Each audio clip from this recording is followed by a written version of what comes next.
जी hello दोस्तों, मैं हूं कमर चीमा। मेरे साथ हैं प्रोफेसर डॉक्टर मुक्तदर खान साहब। डॉक्टर साहब, सबसे पहले तो आपके वक्त का बहुत शुक्रिया। थैंक यू वेरी मच कमर साहब। डॉक्टर साहब, ईरान ने टारगेट किया है इंडियन शिप्स को। इंडिया ने उनके एम्बेसडर को समन कर लिया है। अमेरिका समझता है कि ईरान जो है वो दोबारा बड़ा क्लेवर बन रहा है।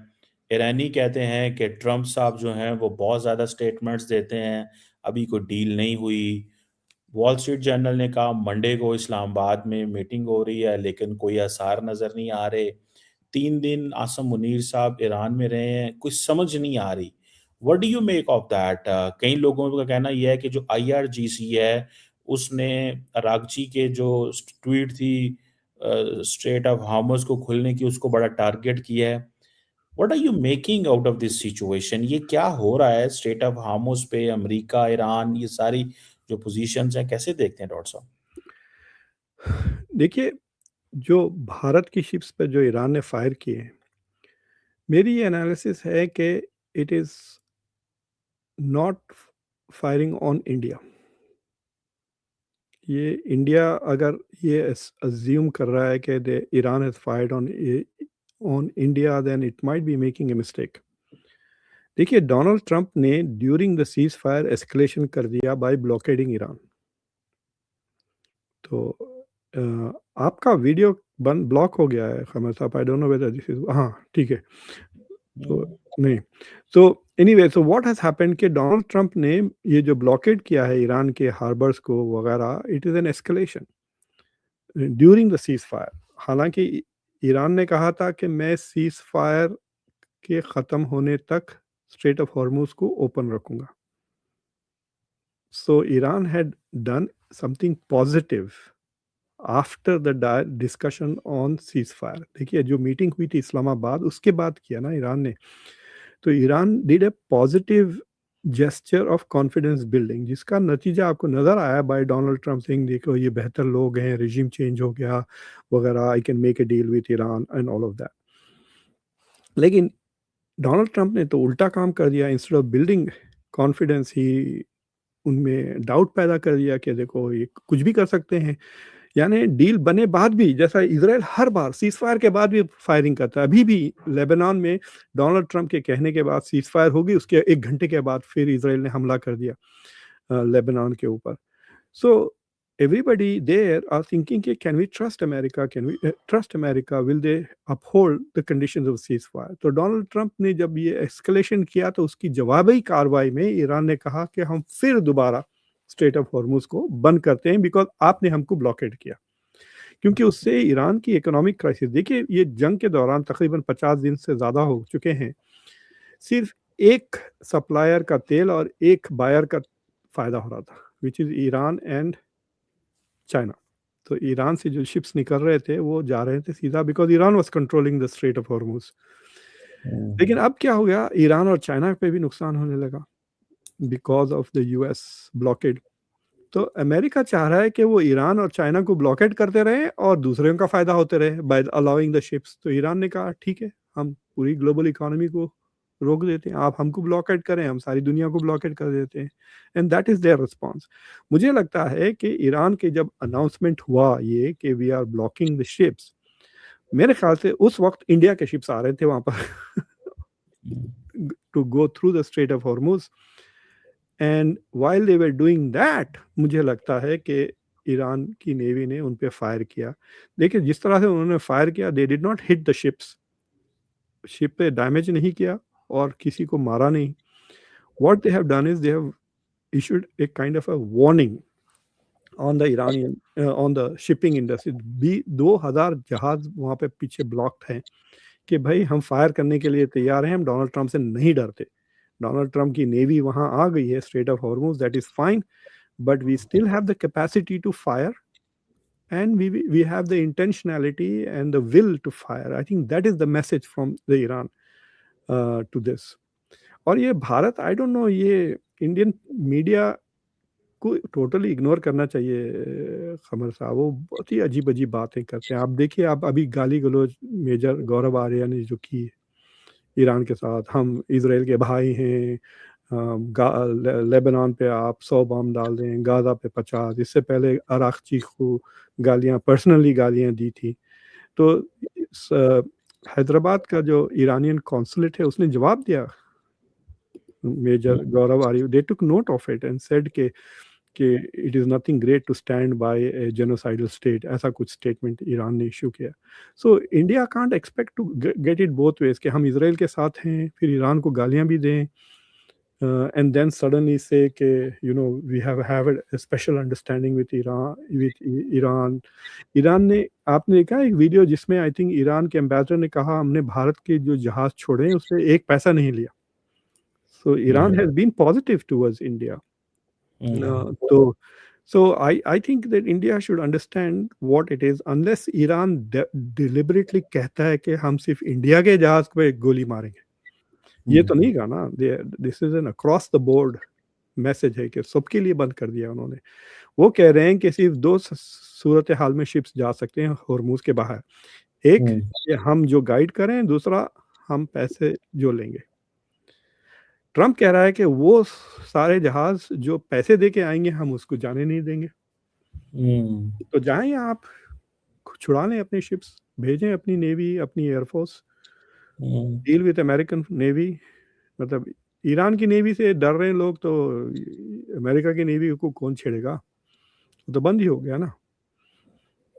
और अब देखिए आप जो यूरोपियन प्रोग्राम जो आ रहा है स्ट्रेट ऑफ हॉर्मुज का, they are not taking on the US directly. Everything that they are talking about is post peace, और उसमें India is not involve in that negotiations with the Europeans. उनकी meeting they did not attend. बिल्कुल, ये तो है इसमें. अच्छा doctor साहब, ये बताएं, जो फ्रांस और इटली और बर्तानिया इकट्ठे हुए हैं पेरिस के अंदर कल, अगर आपने उसी की तो बात देखा कर हो, रहा था मैं. हाँ, वो क्या निकलेगा उसमें से? जो वो कह रहे हैं यूके में हम मिलेंगे, उसको आप कैसे देखते हैं? मतलब they just met and they had a press conference. 5 leaders मिले. जर्मनी के चांसलर थे, फ्रांस के मैक्रोन थे, स्टीव कार्मर थे. मेरे ख्याल से दे आल्सो हैड मेलोनी भी गई थी, जॉर्जिया मेलोनी भी गई थी. तो वो भी. हाँ, तो वो कह रहे हैं कि भाई जब पीस हो जाएगा तो हम पेट्रोल करेंगे. आई डोंट नो व्हाट, किस, अगर पीस हो गया तो क्या पेट्रोल करेंगे आप? कौन मारेगा? क्या अमेरिका मारेगा, या इजराइल मारेगा, या ईरान मारेगा? लाइक शिप्स को तो नहीं टारगेट किया ना, यूएस एंड ईरान तो नहीं. तो so they will have to negotiate with Iran. ये अगर समझ रहे हैं कि ईरान की हिम्मत इतनी बढ़ गई है कि उसने इजराइल और अमेरिका दोनों से लड़ लिया है. भाई it's not a small thing, जिसमें यूरोप के किसी मुल्क में दम नहीं है जो ईरान ने किया है. तो वो क्या बर्तानिया से डरेगा, समझ रहे हैं आप? Obviously not. ये कितने भी जहाज भेज रहे हैं, ये पांचों मुल्क मिलकर, 50 मुल्क है, they are saying global south के बहुत सारे मुल्क भी इन्वॉल्व हैं. But I think that they will have to negotiate with Iran. इसके बाद पेट्रोलिंग क्या, पता नहीं किस लिए वो पेट्रोल करेंगे, अनलेस देयर इज अ रोग एलिमेंट. या ये है कि वो डी माइनिंग में वो मदद कर सकते हैं, because there are 4 European countries जिनके पास डी माइनिंग के जहाज हैं. वो बर्तानिया, फ्रांस, नॉर्वे और इटली के पास है. मेरे ख्याल से ईरान के पास भी नहीं है डी माइनिंग. ईरान जानता है माइंस कहाँ हैं, बट इंडिया, उनके पास वो जहाज नहीं है जो डी माइनिंग सेफली कर सकते हैं. तो या वहाँ पे Europe will play a role. But I think Europe की जो मैसेजिंग, जो कॉन्फ्रेंस हो रही है, it is more of a messaging to Trump than anything else, saying कि हम आपके बगैर भी ऑर्गेनाइज कर सकते हैं, and we can think of security without America. एक नया हम यूं कहिए कि रिवाज शुरू कर रहे हैं, that we are beginning to think of security without consulting Americans, without imagining a role for America. हालांकि स्टारमर फिर भी कहते हैं कि America can join, but leadership नहीं है अमेरिका की.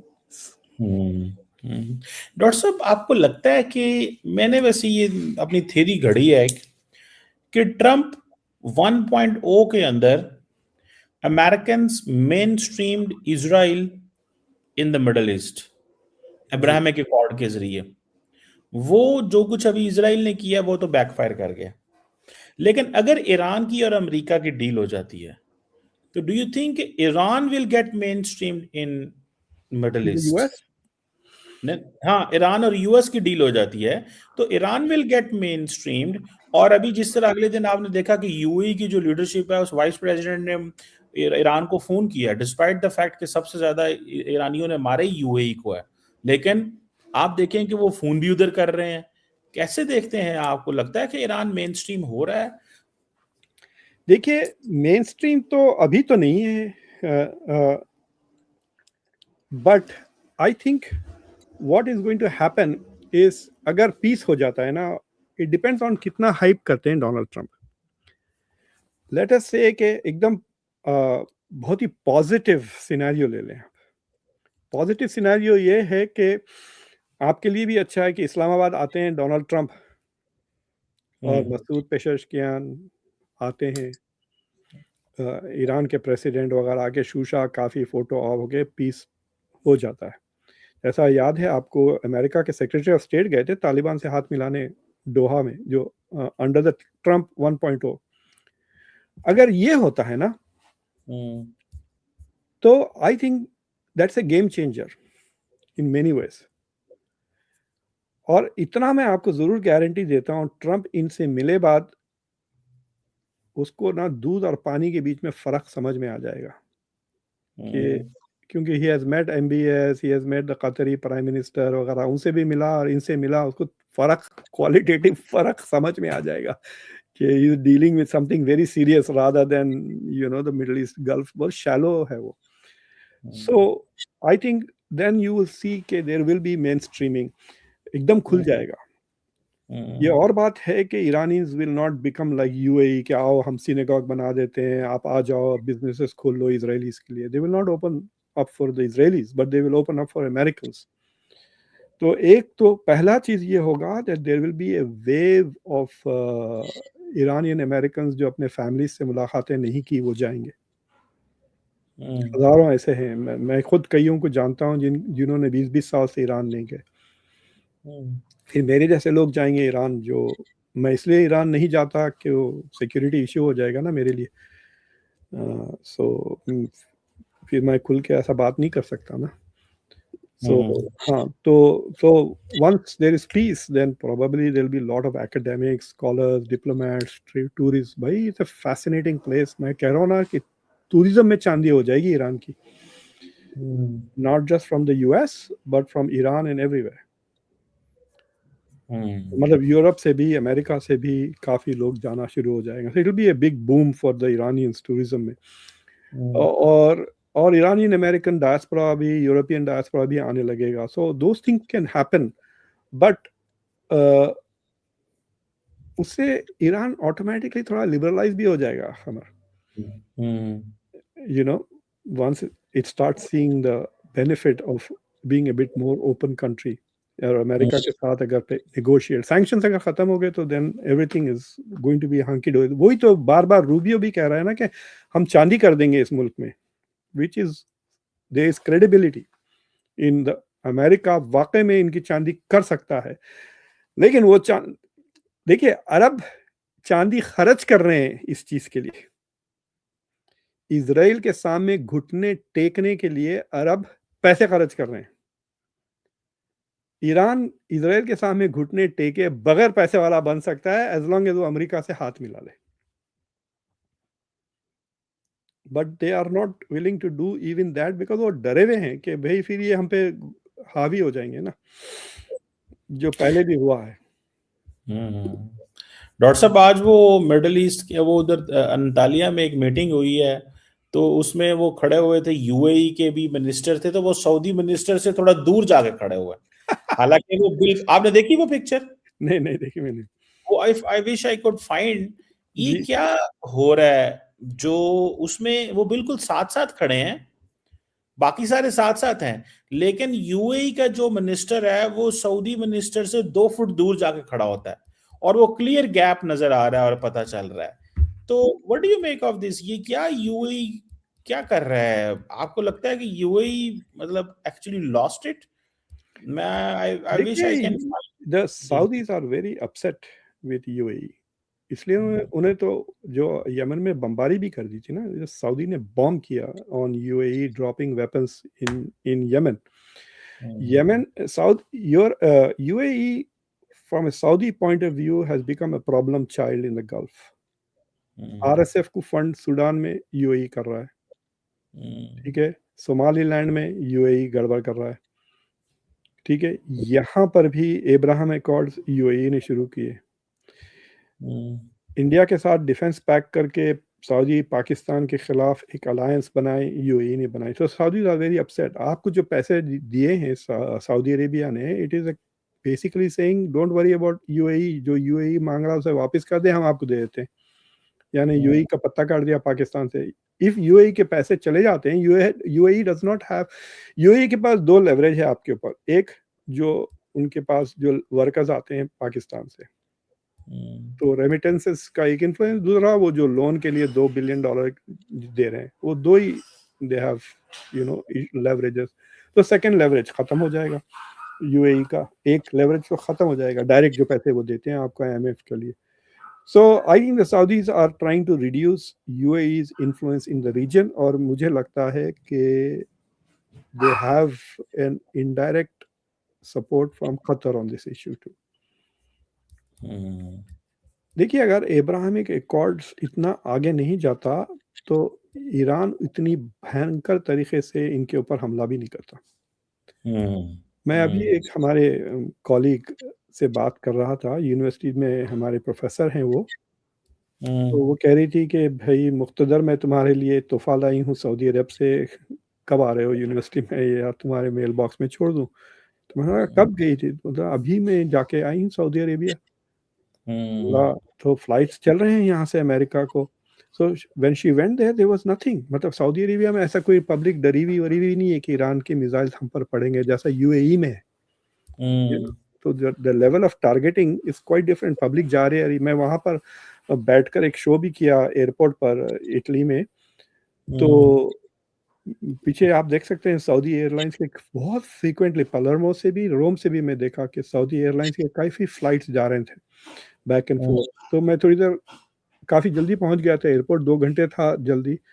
तो वो यूएस का अलग सेक्शन होता है ना, तो so it is usually the end of the airport. तो आपको 3-4 वो मिल जाते हैं ways to look at, 3 directions में आप देख सकते हैं शीशे में से। तो मैं ऑब्जर्व कर रहा था, I saw no UAE flights, no Emirati flights, no Qatar Airways, but I saw many Saudi, at least 3 Saudi flights देखे मैंने 1 घंटे के अंदर ही, जो जा रहे थे आ रहे थे इन रोम।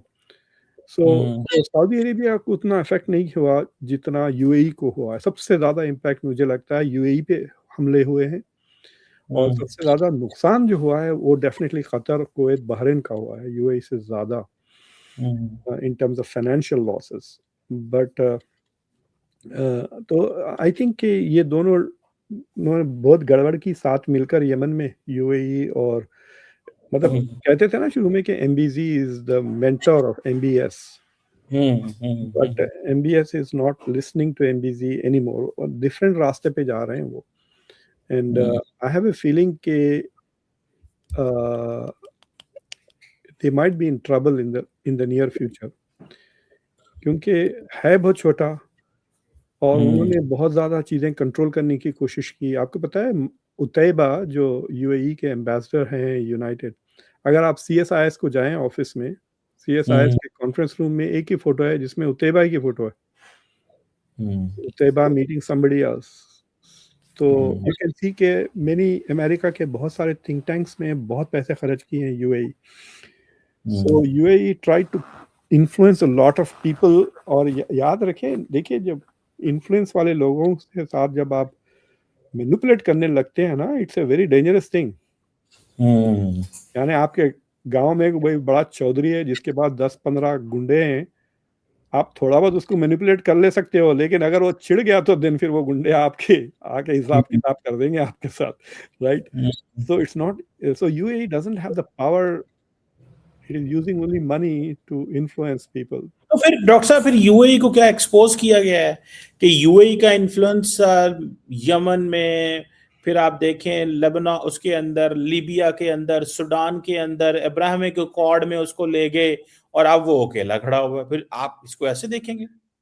एब्राहमिक अकॉर्ड्स को गूगल करें, क्या कहते हैं ट्रंप उसके ताल्लुक से, क्या कहते हैं एमबीएस। कि एब्राहमिक अकॉर्ड ज्वाइन कर लो, you will get peace and prosperity, ये स्लोगन है उनका।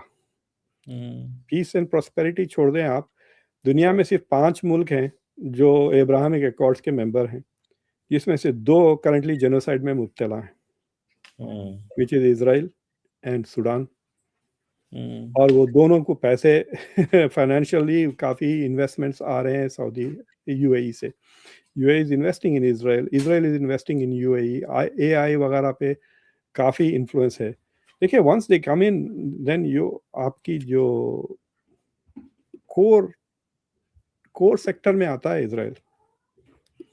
इजराइल आपके पास ऐसा झाड़ू देने या रेस्टोरेंट्स खोलने नहीं आता, वो सीधा नेशनल सिक्योरिटी रिलेटेड टेक में आ जाता है।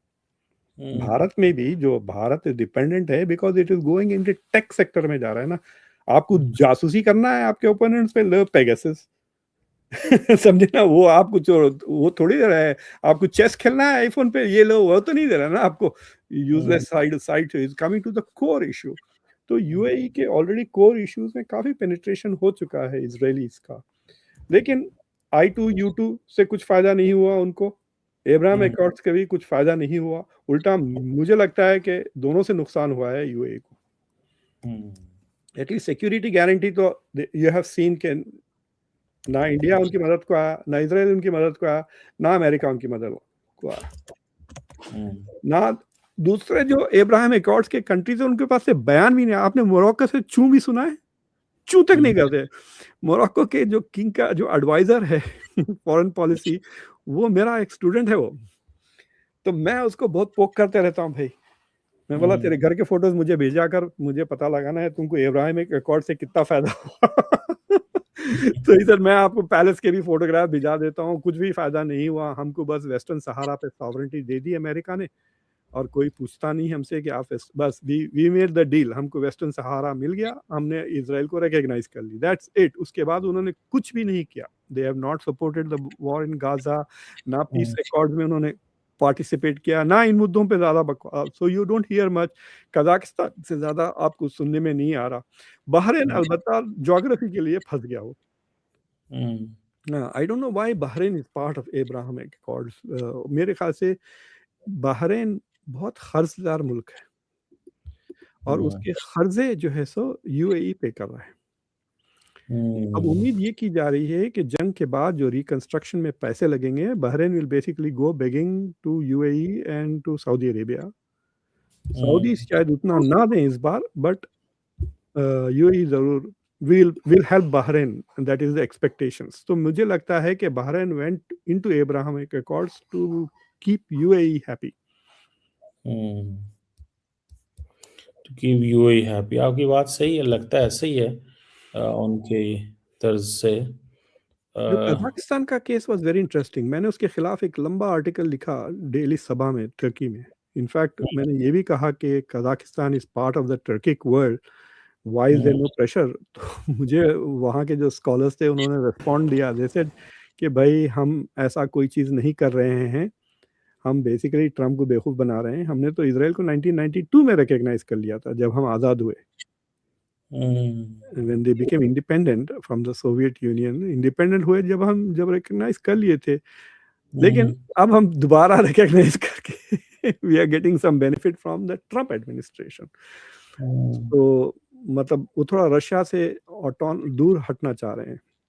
उन्होंने भी, जैसा डॉक्टर जयशंकर मल्टी अलाइनमेंट की बात करते हैं, कजाकिस्तान मल्टी वेक्टर कहता है, मल्टी वेक्टर पॉलिसी। वो हकान फिजान थे ना, वो चले गए अभी, नहीं वहाँ है पीछे बीच में। तो अच्छा, वो यूएई मेरे ख्याल से वो अनटचेबल बना दिया उसको सब। वो आप उसको ऐसा ना इंटरप्रेट करिए कि वो यूएई जो है सऊदी से हटके नहीं, वो सबसे हटके वहाँ पे अनटचेबल दलित बना दिए बेचारे को। नहीं, वो खुद ही बना हुआ है वो तो। जस्ट पता नहीं क्यों वो उसको बहुत ज्यादा ये मीडिया में डिस्कस हो रहा है इनफैक्ट कि ये हुआ क्या है आज ना। तो ये जारी बात है हमारे लिए, वो हम तो इसको देख रहे हैं कि ये क्या किधर कैसे चल रहा है। ये कहाँ हुआ? ये तुर्की अंतालिया में हुआ, अंतालिया में। डॉक्टर साहब, आपको क्या लगता है? मुझे तो ऐसे लगता है वैसे ये जंग दोबारा शुरू हो जानी है। आपको क्या लगता है, क्योंकि आज जो मीटिंग स्टैमिना हुई है? नहीं है ट्रम्प के पास। हाँ? Israel is ready to fight but Trump is not. Hmm, देखिए अभी भी 4.25 चल रहा है तेल, अगर 5 हो गया तो ओ माय गॉड, ट्रम्प के अप्रूवल रेटिंग्स आर डाउन। देखिए आपने तो खबर सुनी हुई ना कि India has gone from being fourth largest to sixth largest economy. India की हम्म, रैंकिंग 2 गिर गई, जिसमें एक रीजन इज ये तेल की कीमत, जिसके हम्म, वजह से रुपये की कीमत गिर गई, जिसके वजह से, क्योंकि जीडीपी डॉलर में मेजर किया जाता है, डॉलर, इंडिया की GDP has become low without becoming low, समझ रहे ना आप? हम्म, रुपये में तो उतनी ही है जितनी पहले थी, तो रुपये में India still number 4th, but hmm, dollar में नंबर 6 हो गया इंडिया। तो हम्म, तो अमेरिका पर भी there be a GDP impact, negative impact. Hmm, तो जब रिपोर्ट्स आने लगेंगे थर्ड क्वार्टर की सितंबर में, इलेक्शन से 2 महीने पहले, देन ट्रम्प को पता चलेगा कि अरे बाप रे, इन्फ्लेशन की वजह से हमारी जीडीपी ग्रोथ पे एटलीस्ट 1%, हाफ 1%, सोचिए आप, $300-400 बिलियन का नुकसान हो जाएगा।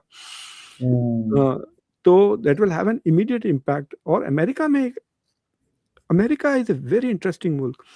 हमारे मोहल्ले में एक 4-5 बिल्कुल निकम्मे किस्म के लोग, लड़के होते थे बहुत सारे, जिनके साथ मैं क्रिकेट खेलता था, और मेरे फादर को बड़ी चिढ़ थी कि तुम इनके साथ दिखोगे तो मैं तो, मुझे पब्लिक में थप्पड़ मारा था मेरे डैड ने, और कहा था कि ये छिछोरों के साथ अगर तुम दिखोगे तो मैं इनको भी मारूंगा, तुमको भी मारूंगा, इनके बाप को भी मारूंगा जाके। मेरे डैड एमईएस में थे, तो लोग वहां पे मिलिट्री कह के डरते थे। तो वो लफंगे आ गए अमेरिका, वो जो इलीगल तरीकों से, और बड़े पैसे वाले बन गए। तो मैंने उनसे पूछा कि तुम इतनी मेहनत इंडिया में क्यों नहीं करते थे?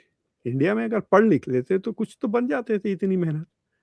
तो उसने एक बड़ी इंटरेस्टिंग बात कही थी। ही सेड खान साहब, यहाँ पे जब पुश करते हैं ना तो चीजें हिलती हैं, हम्म, वहां पे हम पुश पुश पुश पुश करें, कुछ भी नहीं हो रहा था। तो अमेरिका में आप 5 दिन काम करें, आपको पैसे मिल जाते हैं चेक फ्राइडे को।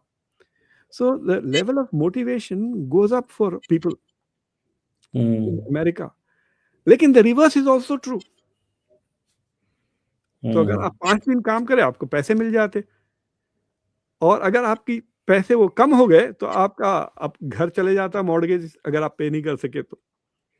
सो हम्म, द कॉस्ट ऑफ लिविंग जो बढ़ जाएगी इन्फ्लेशन की वजह से और तेल की वजह से, उसका नेगेटिव इम्पैक्ट भी बहुत ज्यादा होगा on people who are living hand to mouth in America. Hmm, यहाँ पे लोग बहुत जल्दी, जैसा अगर उनको 3,000 की तनख्वाह मिली तो इमीडिएटली 3,000 का खर्चा हो जाता है महाना। समझिए घर ले लेते हैं बड़ा, जिसका मॉर्गेज बन जाती है, कार खरीद लेते हैं, उसके भी पेमेंट्स हो जाते हैं, फिर वो क्रेडिट कार्ड के खर्चे अलग हो जाते हैं, फिर वेकेशन भी ले लेते हैं। एंड देन अगर थोड़ा बहुत बजट ऊपर नीचे हो गया तो then they are in a bad trouble. So there will be lot of Americans in a bad shape in November because of this war. Hmm, उसका तो जुर्माना अदा करना पड़ेगा, रिपब्लिकन पार्टी देगी। डोनाल्ड ट्रंप तो खैर इज फिनिश पॉलिटिकली, मतलब अब क्या करेंगे, उनकी लेगेसी की बात ही रही ना, लेगेसी खराब ऑलरेडी हो चुकी है। And if he comes out, देखिए अगर हॉर्मुज पे कब्जा रहता है ईरान का, and Donald Trump comes out of this war having lost the strait of Hormuz, hmm, तो जैसा कि कहते हैं ना कि जिमी कार्टर लॉस्ट पैनामा, वैसा हो जाएगा, हम्म, ये हमेशा का लग जाएगा। तो Donald Trump the guy who lost Hormuz to Iran, वैसा हो जाएगा। हम्म, बिल्कुल ठीक। लेट्स सी, देखते हैं जल्द डॉक्टर साहब क्या होता है, क्योंकि अभी तक तो सिचुएशन बिल्कुल क्लियर नहीं हो रही कि और टॉक्स का भी कोई फ्यूचर नहीं है। सो लेट्स सी, देखते हैं क्या होता है। चलें sir, take care. Thank you doctor साहब, बहुत शुक्रिया, thank you very much, thank.